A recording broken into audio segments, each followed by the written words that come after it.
নাই কই আমনে কালকে প্রত্যেকটা লোকে খাইছেন, আজকেও খাইবেন, আপনাদের দাওয়াত রইল। আর এখন একটা মাছ দেখেন, দেখেন তো মাছটা চিনেন কিনা। আরেকটা ফল আছে, ফলটা যদি পারেন খাবেন না। এই ফলটা পুরুষের জন্য ঠক, এটা মহিলাদের জন্য শখ। দেখেন তো ফলটা চিনেন কিনা।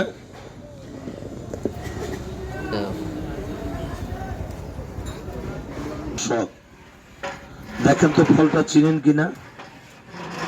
কবি একটা কথাই বলছে, চিনলে হয় জরি, না চিনলে হয় ভাত রান্দার খড়ি। যে চিনে গাছ কখনো ছাড়বেন না তার পাশ। আমি ফলটা একটু দেখাই, দেখেন তো ফলটা চিনেন কিনা।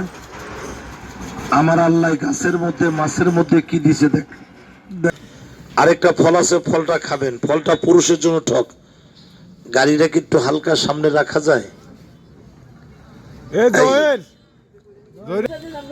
আর আমার আল্লাহ পাক গাছের মধ্যে মাছের মধ্যে কত কি দিছে। এই যে ফলটা কি চিনেন? হ্যাঁ, তেঁতুল। এই তেঁতুলটা খাবেন না, তেঁতুল বড় শখ। এটা পুরুষের জন্য কিন্তু ঠক, মহিলাদের জন্য শখ। এই তেঁতুলটা খাবেন, কিন্তু তেঁতুলের এই দেখেন বিচিটা ফালায় দেয়, তাই না? আবার এই বিচিটা পুরুষের জন্য ভালো উপকার হয়। এটা পুরুষের যাদের ওই যে ফোটায় ফোটায় প্রস্রাব হয়, প্রস্রাব ঝরে, ডায়াবেটিস, এটার জন্য কিন্তু এই তেঁতুলের বিচিটা ভালো। এই তেঁতুল বিচিটা পারলে খাইয়েন।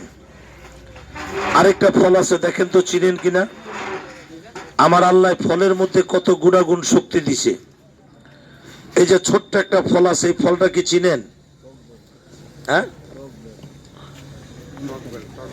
টক বেল না, এটার নাম হলো কট বেল। টক বেল না,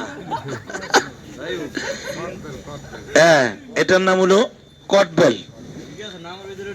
এই